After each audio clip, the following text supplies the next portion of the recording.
How to fix a Latch spin grip mic mount that won't spin. So this one here is just about spinning a bit, but not very easily, and this clamp's supposed to be on this section and this one's not, so it won't go that way because it's jammed. So the first thing to do is take that piece out and dismantle it.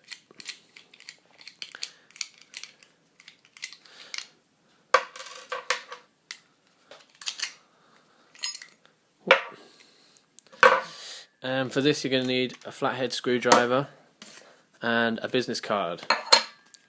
Fold the business card in half, jam it in there, and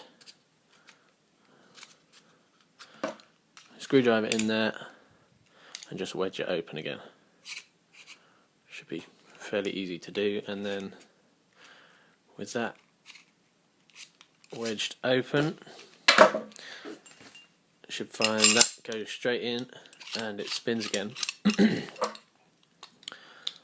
And that's all there is to it. So then just reassemble the whole thing.